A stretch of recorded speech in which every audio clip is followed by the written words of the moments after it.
Hello, and welcome back to this week's episode of Pretty Lonesome. Today, I'm yet again joined by Bugs. So, the main issue that I have for us to discuss today that has been, I could barely sleep last night with the anticipation and excitement of bringing this issue to you today, okay? And that is as follows. We need to talk about the FCB. What does that stand for? The fully conscious baby, okay? By now, I think we've all seen the video of this massive, enormous baby with the dad is holding it and the baby is in a diaper. Its little baby gut is hanging out. And the mum goes, "Who wants to go to the Four Seasons Orlando Hotel?" And this fucking baby puts its finger up like this, its pointer finger, and says, "Me." Now, the first time I saw this video, I'm not even gonna lie, it didn't even strike me as fucking weird. And I will tell you why it didn't strike me as weird, okay? I am a 23-year-old girl who hasn't seen a baby in, 10 years, okay? I have literally not laid eyes on a fucking baby in 10 years. I can't tell, and it's luxurious. I love that I can say this, because I know one day I'm gonna be like, damn, I wish I could still say that. I have no contact with children. My friends don't have kids. I don't have any baby cousins. I don't have any nieces or nephews. I don't know kids, okay? Now, I used to know kids because my cousins used to be babies. So that's why I say 10 years. My oldest cousin is 17. My youngest cousin is 10. So I guess he's a kid, but he's not a baby. You know what I mean? He's he's normal sized. I don't know. He just looks like a person now. So he was a baby, 10 years ago? Okay, so yeah, I haven't seen a baby in 10 fucking years because he's the youngest one. And I don't know, I feel like he stopped being a toddler pretty early. It's just maybe I just didn't see him a lot when he was a toddler.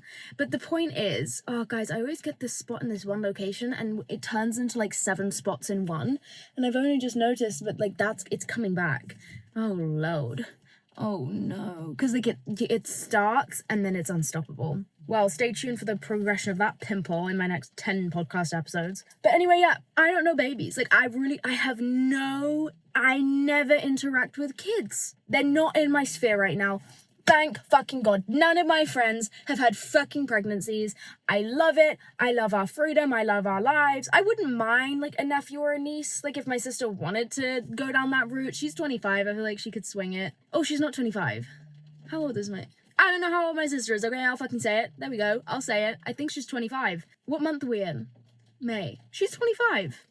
I don't know. I'd be so honest with you. I have no idea. But point is, I don't know kids, okay? So when I looked at this baby, it was conflicting a little bit because I was it's in a diaper, but it's fucking enormous. It's half the size of the dad. It's fully the same size as the dad's torso and head combined. So I was a bit ooh. But I don't know any better. So I just thought, okay, well, I guess the babies have got bigger lately. I don't know. It didn't strike me as weird because I don't know what a 1-year-old looks like as opposed to a 3-year-old, right? I do not know. And then its little sibling in the corner, I don't know if that's a 5-year-old, I don't know if that's a 3-year-old, God forbid a 2-year-old, I don't know. I don't know the age of these kids. So I don't know if it's weird that he can point his finger and say me, I don't know. So I just kind of scrolled, but I did remember the video because it was a little bit weird because I could recognize it visually as a baby. It's in a diaper, it's otherwise naked other than the diaper, has no fucking hair, and it's just said a sentient sentence and pointed its little finger up, which everyone knows babies can't fucking do this. Me! And it was just such a quick response. You never see babies interact. You know what I mean? They might giggle or laugh, but you don't hold a conversation with a fucking baby and get a response. You don't say something to the baby and get an immediate, consensual, that's not the word I'm looking for. You don't say something to a baby and get an immediate understanding response. You don't say, "Do you want dinner?" and the baby goes, "Yes." It goes, eh, maybe. Sorry, is that offensive to the babies? I don't know. So it made me a bit uncomfortable. It skewed my nervous system a little bit, but I was so I was made a little bit uncomfortable by this video. Didn't think anything of it. Really and truly didn't care. Then I'm seeing everyone talk about it on my For You page. The fully conscious baby, they've dubbed it, or the FCB, which I find personally very, very funny. But anyways, I'm seeing all this stuff about how did it gain sentience? Is that the word, sentient? See, prematurely, why does it understand what you're saying to it? Also, the big question I think on everybody's tongue is, why the fuck does it know what the Four Seasons Orlando is? Because, bitch, I don't even know what the Four Seasons Orlando is. I am 23 years old, and I learned what the Four Seasons hotel chain was at 22 years old, okay? And granted, I didn't grow up with the kind of money where we were going to Four Seasons, hence why I don't know what the fucking Four Seasons was. But it's just like, how do you have that kind? How often is this newborn going to the fucking Four Seasons Orlando to be that enthusiastic about going? You know what I mean? Also, when I was that size or that age, God knows what age it was, still to this day it's a mystery to me, but like, I could have revisited the same place every day. Let's say my preschool, and my mum could have looked me dead in the fucking face at 7 years old and been like, you want to go to preschool again today, baby? The same place I'd been every day for the previous 7 years, and I'd go, where's that? You know what I mean? Like, I wasn't fucking thinking. I wasn't looking. I didn't know where I was. I hadn't fully come down to the physical realm yet as a kid, okay? My soul got stuck somewhere in the skies. I was so not sentient in my childhood that I would have been freaked the fuck out if I had me as a baby, okay? I distinctly remember one day getting up out of bed, okay? I walked down the stairs to my mother and I said, good morning, mother. I need to practice the piano. Because I played piano as a kid. And my mum said, babe, it's time for bed. It's the end of the day. What the fuck are you talking about? I said, bitch, I just woke up. I had just rolled out of bed for the first time that day. No, I hadn't. I'd been at school. I'd been in preschool, wherever the fuck I'd been. When I tell you, as a child, I was so deeply out of touch. Like, I didn't know where I was, what time of day it was, who I was, who my mother was, who my father was. I was just rolling around in this physical body half the time, and the other half of the time, to this day, no one knows where I was. Because I definitely was not, like, grounded on the earth with everybody else. My mum used to call me a star child, and she'd tell me that at night I went up and I saw the moon and I spoke to him because he was my friend. Or I used to go up and visit the stars because they were my friends and I wasn't fully parted from them yet, or something like that, and she would call me a star child, and that my soul would be up with the stars at nighttime because I was so, like, airy-fairy as a kid. I'm also pretty sure I fucking hallucinated half of my childhood because I remember things being so real, and it wasn't just like a vivid imagination, it was like childhood schizophrenia. Like, I'm so sure, because I remember I used to have nightmares and I'd come down the stairs and be like, mummy, I had a nightmare, and she'd be like, okay darling, and she would always tell me, let's catch the fairies, and I'd sit on this one of the steps, like on our stairs, and she'd tell me catch the fairies, and I remember we would go like this and like catch them. Bitch, I was catching fairies for real. Like, I remember grabbing them so vividly, like real fucking fairies. And I used to go to the bottom of the garden, and we had this big tree, and I had like a rotted hole in it, and I used to put shit in there and be like, it's a fairy house. And I remember I would see the fairies go in and they would enjoy it. Now, that's terrifying to me as an adult who know that the fae are actually like evil child spirit stealers, so maybe that's where I was going all those times that I was just clearly not fucking lucid. Maybe the fairies had taken my entire spirit, okay? I don't know where I spent my childhood, but it was not on this realm, okay? I promise you that. Wow, what was my point there? Oh, the baby is sentient, okay? Shouldn't be. Now, I don't know what age kids are meant to gain, like, consciousness, because I remember that was that TikTok trend, like, I don't know, a couple years ago. Basically just people lying about remembering the first time they became a conscious human being. Bitch, no, you fucking don't. That's just your first memory. That's just your first memory. Anyways, comment down below your first memory, because I'm always fucking intrigued by those. You want to know what mine is? My first memory is when my sister taught me how to sit cross-legged, because I was going to join school, which would have meant, so I'm a summer baby, so I would have been 3 years old, I'm pretty sure, when I first went to school. That can't be humane. Why are we sending 3-year-olds to school? I was this fucking large. I'm pretty sure I would have been 3, and my sister would have been teaching, maybe I was 4? No, because I'm a summer baby, like I'm born in July, and the year cuts off in August. So when the babies in the UK are small, like 3-year-olds, so like the ones that are born earlier in the year, so like September babies, they start school, I guess, in September. And then the July babies, because we're so much younger and like developmentally behind, we start school in the summer. So they actually go first. I'm pretty sure, or at least that's the way it used to be. I'm like 99% sure that I'm not lying right now. Because it basically gives you time to catch up age-wise so that you start in the same year group, but you both start at the same age. Because you can't have a 3-year-old and a nearly 4-year-old and say they're the same, because they're not. So that's how that worked. What am I talking about and why? Okay, so we don't know how old the fucking FCB is. We don't know. But I believe that from my comment section on TikTok, we can establish that FCB is potentially not a baby, which gives me the chills. So basically, someone noticed that this creepy little child, I love him. By the way, apparently it's a girl. I love this baby. I'm not hating on this baby. I'm just questioning it, okay? I'm just treating it with an appropriate amount of skepticism. Apparently, FCB may not be a FCB. It may be an FCT, okay? A fully conscious toddler. Yep. So someone noticed that this kid has fucking teeth, like legit teeth, like a full bottom row and at least a good few on the top. And they were like, I think this is just a toddler in a diaper, so we've all thought it's a baby, and it just hasn't got its wig yet. Like, it just doesn't have fucking hair, which is unusual, okay? I will say I rarely see a bald toddler.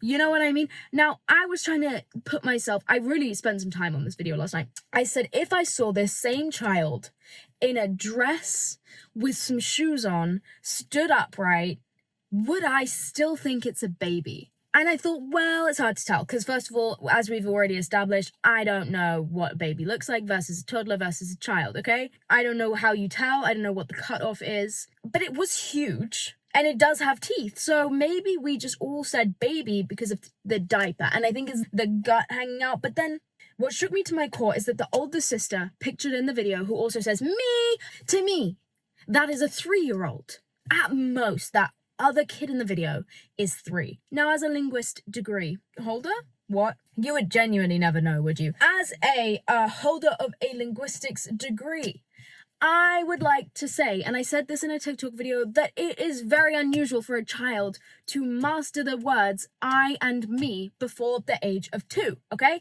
I and me are not words that are typically used in baby speak, okay? They are not common words to use when you speak to a baby, and they are also very confusing and grammatically complex words to use. And typically, when you speak to a baby, you say, let's say the baby's name is Madeline, okay? You say, does Madeline want chocolate? Does Madeline want their mummy? Or if you're speaking about yourself to a baby, typically you'll go, Mummy's gonna go shower now, okay? Mummy is gonna go get you some water. You don't really say I, and contextually the word me does not come up when you speak to a fucking baby, okay?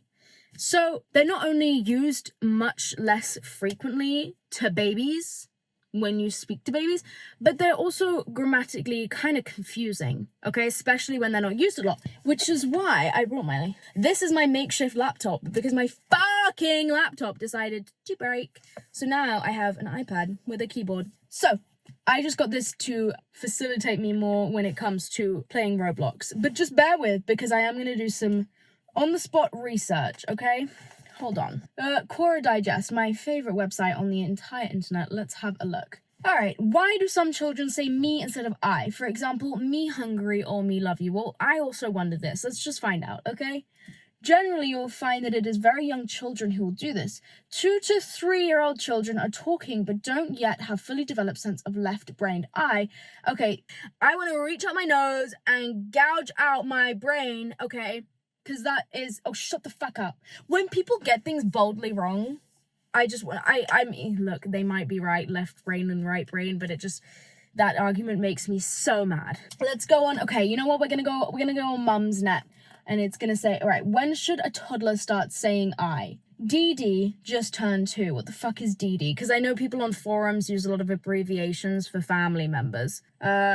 Genuinely, DD could mean dear darling. Like, people on forums, now, I spent many of my formative years on forums, okay? This is why I know this, okay? I spent so many of my teen years just so violently invested in forums. And I'm not going to tell you forums of which nature, but just know I'm not even kidding, I'm going to say 8 hours a day, every day for 3 years straight on a fucking forum. And I was a notorious member, but I deleted my account, and that's all in the past now.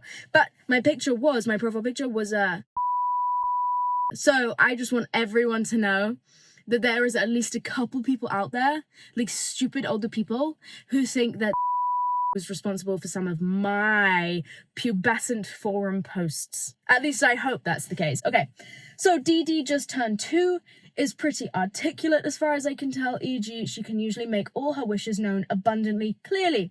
Daddy, come downstairs right now. The only thing is that when she talks about herself, she still refers to herself in the third person. X having a bath now, X want cup of milk, etc. She's never said I, and I wouldn't have thought that much except that her cousin, who's a couple weeks younger, uses that in his sentences all the time. Okay, interesting. I'm aware that I tend to speak about myself in the third person to her, aka mummy's just going to ... But I've been trying to change that, so I also say I'm doing this to her. She doesn't go to a nursery or hang out with other kids of her own age, blah, blah, blah. Let's see the responses. This one kind of makes sense, okay?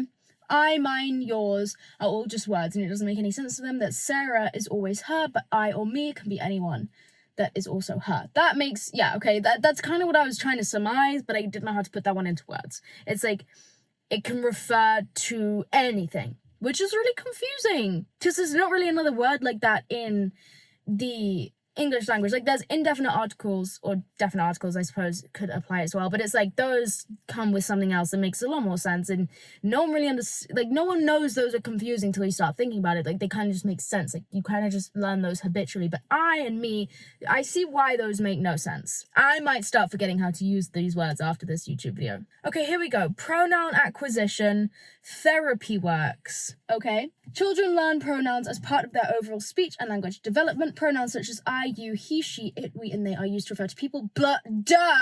Pronouns typically develop in a predictable order. See the pronoun ages of acquisition before for the age range in which children typically develop pronouns. 12 to 26 months, I and it.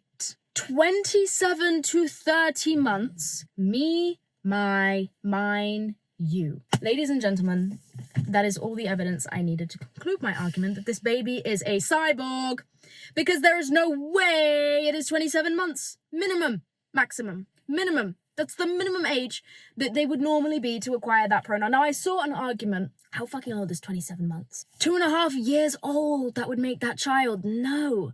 Let me Google. Okay, this is how we're going to crack the case. So this website says that the typical minimum age for acquiring the pronoun me is 27 months. I'm now going to Google 27-month-old teeth typical to see how many teeth a typical 2-year-old should have and if it links up to FCB's teeth. All right, what teeth come in at 27 months? Let's see. Children have their full set of 20 primary teeth by 2.5. Now, will you please humor me whilst I revisit a picture of FCB baby? Now, I don't know if Google's going to have caught up. I can't just type in FCB baby. Baby, oh, it's hard typing with one hand. Baby TikTok 4 seasons. Here we go. Now, just bear with me while I zoom in on this child's mouth. Is this horrible? I'm making a whole podcast episode about a child that I don't know. I hope everyone knows this is with love. Okay? Oh, shit. It does have lots of teeth. All right. Well, now that I'm taking a closer look at FCB's mouth, I think I do see a full row of the bottom teeth. I don't know about the top, though. I just would be surprised if a 2-year-old had that little hair. Like, there's no hair on this baby's head. Like, you can see where it's growing in, but it's the hair you would see on a 6-month-old. Needless to say, my research comes with no conclusion, as per usual, and I am deeply unsettled by this lovely child. I think we can conclude that FCB is FCT, and maybe at least 2.5 years old. Now, I am confused because the other sibling looks 3 to me. But again, like I said, I have no idea how to tell a baby's age, and I'm saying 3 years old based off the fact that it gives me a 3-year-old vibe as opposed to a 4-year-old, where my biased perception of 4-year-olds is probably something I've seen on Grey's Anatomy. And it was probably played by like a small 6-year-old. So that is my credentials for knowing a baby's age, so I don't think anyone should really be listening to me here. Oh, do you guys ever just sometimes... God, that nearly made me throw up. I don't know what happened. Do you guys ever just smell your lip gloss accidentally too much? Like, and it kind of smells like fucking shit. Like, this is just a lip gloss that I keep in my car, and it's my Too Faced lip injection one. And I use it like all the time, but like not frequently enough that it's going down super fast. So it kind of rots, you know? I often think about how unhygienic things like this are, and then I just don't care enough. Anyways, let me talk to you about something else that is just as important, if not slightly more. I have recently, and I can't believe I'm really saying this, but I've recently discovered Roblox. Now, I thought I had never played Roblox in my life. I genuinely believed that I had never played this game. And then my friend comes over like 2 days ago and she was like, hey babe, like let's play Roblox. And I was like, why would I play Roblox? It's no fun. She was like, just hear me out, play Dress to Impress with me. I was like, okay. So I get my iPad, I'm playing Dress to Impress. It's now been, I would say, 2 days of me doing nothing but dressing to impress. I got upset yesterday because no one was voting for me in Dress to Impress, and I kept losing even though my outfits were objectively good. So I was like, what the frick? So I posted on my Instagram story and I summoned you guys. I said, come play with me on Roblox because I want to win, and no one was voting for me. So then I added, my Roblox crashed like 3 times because I was getting so many friend requests that I like couldn't keep up.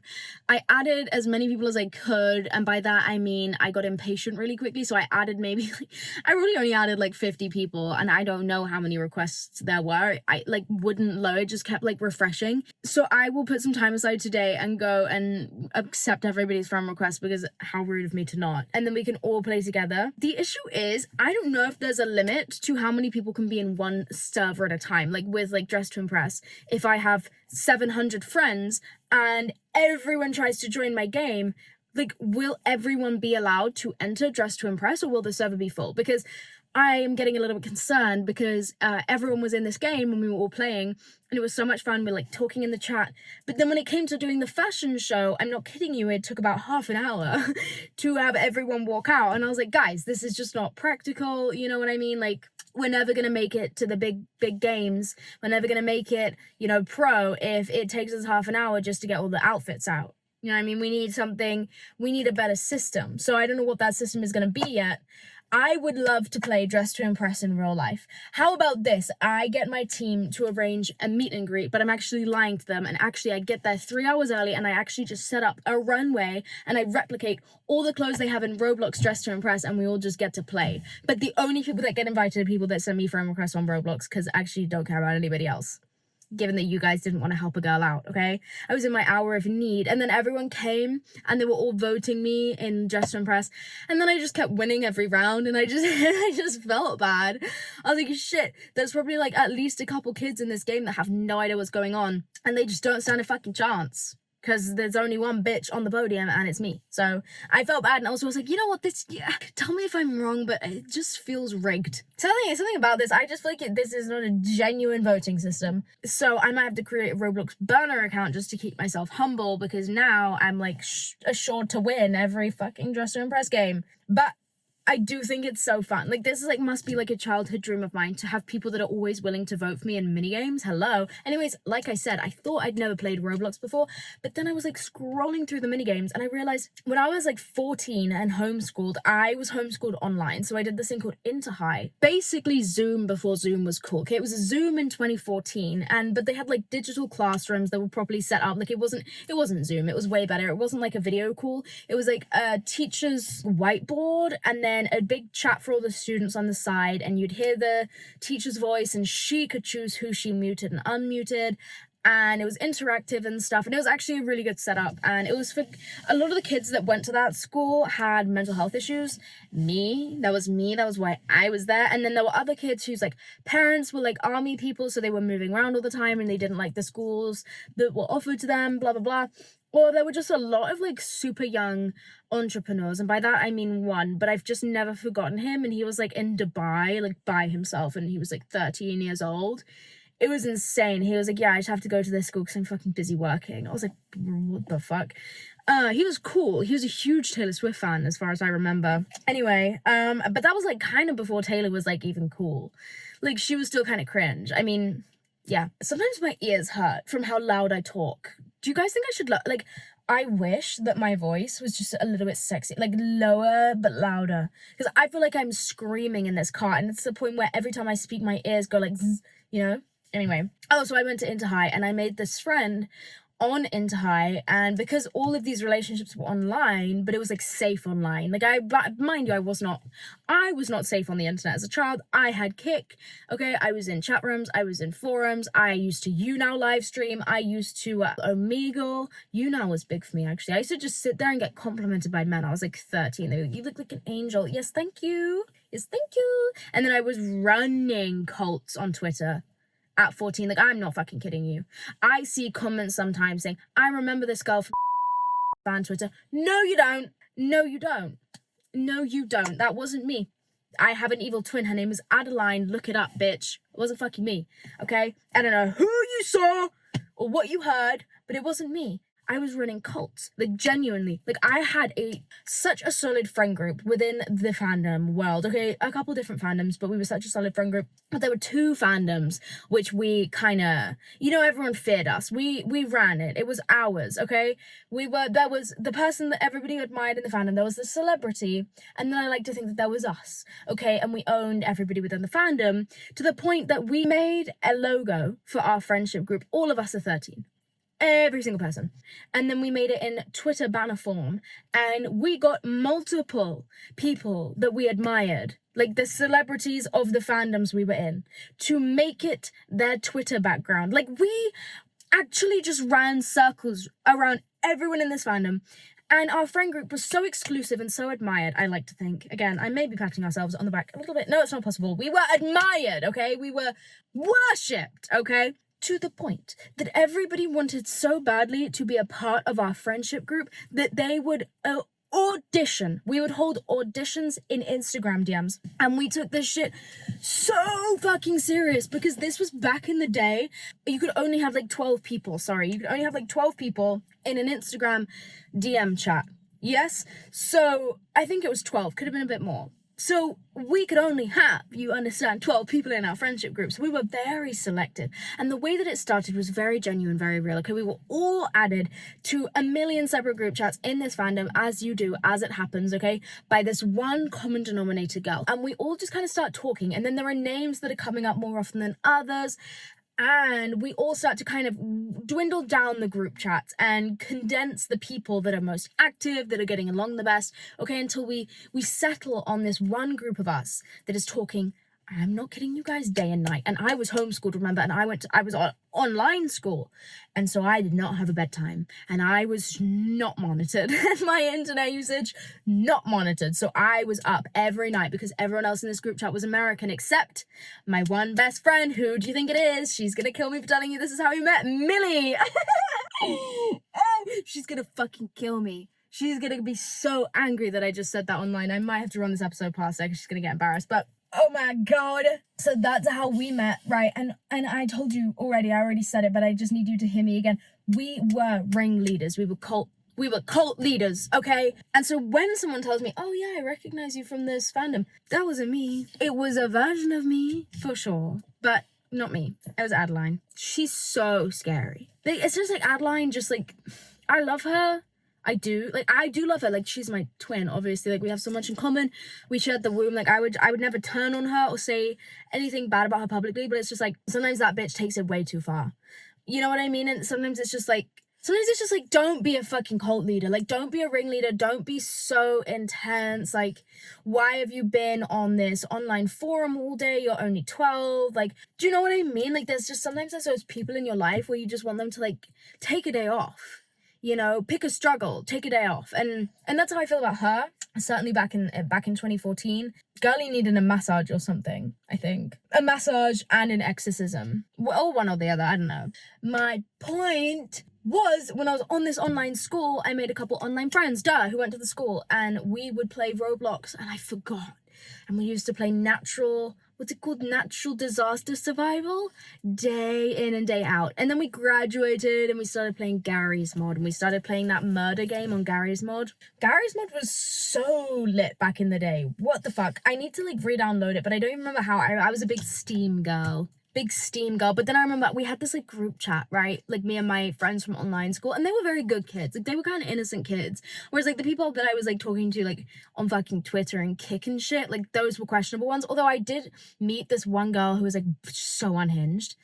and we would kick message each other, and she lived all the way in America, right? Again, my internet access is unmonitored, and she was just like so scary for a child. She was scary, and like I had never been exposed to that before. I had never been exposed to like real different experiences than mine, right? Like when you're 10 or 12, you grow up and you kind of only are exposed to people in your bubble, right? Before the internet, like you're exposed to what is around you. And so she was my first real close interaction with someone that grew up in a very different situation than I did, in a very different culture, in a very different everything. And she was, for lack of better word, so fucking scary.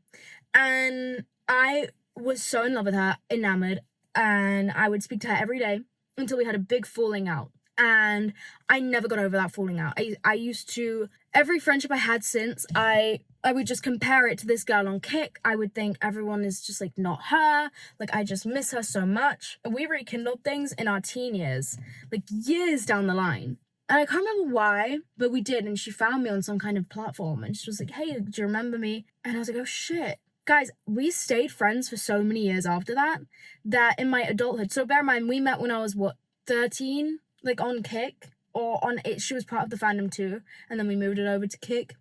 But like, she could well have been a fully grown man. Like, I did not do any background research on this girl. Her profile picture blatantly was just Rowan Blanchard, and I was like, cool, perfect.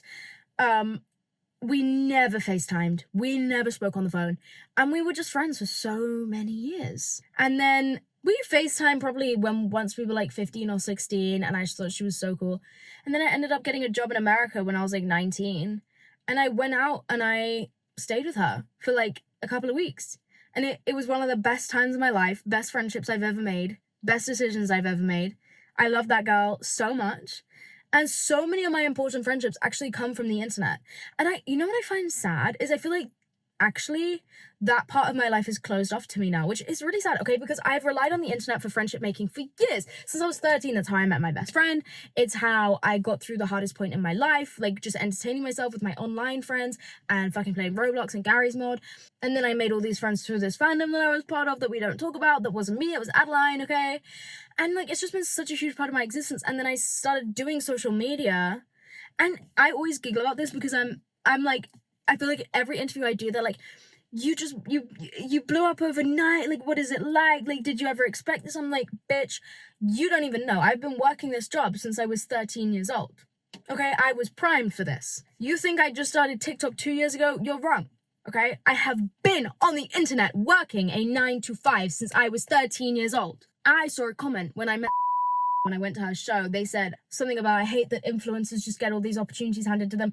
I will beg your fucking pardon. That was not handed to me. Okay? I worked. I put in the hours. I put in the time. I put in the effort. Was it handed to me for those reasons? No. But that's not the fucking point. The way I was researching at 13 years old is absolutely insane. I know more about than does. Most of my information is wrong. I still know more. Do you know what I mean? My head is a fact file. It's like when Sherlock Holmes is like, I need to go to my mind palace, and then he closes his eyes and you see him like walking through, and he's like pulling boxes off the shelf and flicking through files like this. That is literally me when someone says something about I say, hold on. And then I go back, I find the 2014 box, pull it out like this. It's just one fan fiction. They're tapping me on the shoulder in real life. Hey, Madeline, are you okay? Where have you gone? So I feel like I can't make internet friends anymore because I'm like, now, like I get so many DMs in a day and I would feel weird responding to them in a genuine way. Like, because if I would get a DM in the olden days, I'd be like, oh, perfect new friend, like talk to them as much as I want. Whereas now, like I'm not trying to pull a Colleen Ballinger. I don't even know if that's how you say her name. But, like I'm not trying to like have some weird fucking power dynamic going on in my DMs where I'm talking to someone. You know what I mean? It's like, it's just not the vibe anymore, because I don't like that there is like a power dynamic, you know, like that feels weird to me. And also just know that chapter of my life is closed, but it's okay because I had a lot of fun. I made a lot of friends, and you know what the best part is? I'm still friends with all of them. So that group chat that we made, that friendship group that I said was like a ringleader of the fandom, all the girls in it, barring like two that kind of fell off. We are all still friends. We also have a group chat. We actually met up 4 years ago, and or is it 5 years ago now? Ew. Oh my God, we all met up, and it was because I was working a job in Pennsylvania. And everyone lives in America and Canada, and then there's me and Millie, and we live in the UK. So I had finally got a job in America, and I'd gone out there, and I had decided to kind of go and see everybody individually whilst I was out there, because it was my first time in America. And I was so excited to be near these people. So I go to see one of my friends, and she's like, hey, like, what if we took a road trip and met everybody up in New York? And everyone comes down from Canada, they come from New York, they come from Florida, and we all meet up in this one place in New York. And I was like, you fucking kidding? Like, let's do it. So we took a road trip, and we went, and we all spent a weekend in one of our friends' houses just hanging out. We were missing 2 members, but for the most part, everybody was there, and it was the meetup we had dreamed of since we were little kids. And we're all still friends. We all still keep in touch. I love them so much. And all of my friends from my online school days, I kind of keep in touch with them as well. And then there's a couple of my online friends that I are still like some of my best friends in the entire world, and I speak to them all the time, and they make me feel so safe. Just knowing that they're out there, like they don't live anywhere near me, but just knowing that they're out there, I'm just like, oh. And it's just this little piece of my childhood heart that I'm like, you guys were there with me in my bedroom every night when I was 14 and 15 and 13. And we just had these such strong emotions together, and we were so confused and scared about the world together. It's so magical. Like, it's so girlhood. And like, I remember, so we were all girls in this group chat, and I was the last to get my period, but no one knew that because I didn't want to tell them that I hadn't got my period yet. So everyone would talk about their periods, and I'd be like, oh yeah, like I totally have mine too. I got my period when I was nearly 15. I was about to turn 15 when I got my period, and I remember being so grateful that it had finally come so that I could say that I got my period when I was 14 instead of 15, because I thought this was something I was going to care about for the rest of my life. I was like, no, I don't want to have to say I got my period at 15 for the rest of my life, as if 23-year-old me would give a fuck. But I got my period when I was 14, but most of my friends got it so much younger than me. And I was the first one in our group chat to try a tampon because we were all really scared of them, and we were scared that we were going to get toxic shock syndrome. And I have OCD, so I was particularly scared that I was going to get toxic shock, and I was extremely convinced that I was going to get toxic shock. And I remember we were talking in the group chat, like full on, like, I'm not saying like, oh, you send a message, you go away. No, you're on your phone, you're glued to your phone, talking, full speed of light with 12 other girls for 9 hours a day. Okay, we're at school, we're talking. It's bedtime, it's 3 a.m, we're talking. Like, it was constant. It was best friendship. Okay, we were obsessed with each other. My whole life revolved around this group chat for about a year. Okay, everything I did was to do with them. Okay, so I was gonna put in a tampon for the first time, and everyone was like, oh my god, are you scared? Like, we were all talking about it, and I was like, yeah. And I must have been 14, and I went to the bathroom, I put in the tampon, and I remember talking in the group chat saying like, guys, I think I feel faint, like I think I'm getting toxic shock. And probably now looking back, I'm like, oh my god, everyone would have 100% been like, she's attention seeking, like obviously she doesn't feel faint, like she's just put the tampon in. Or they were really in it with me, like, oh my god, do you actually feel faint? Like, none of us knew anything about tampons. I was like, no, I literally think I'm gonna die.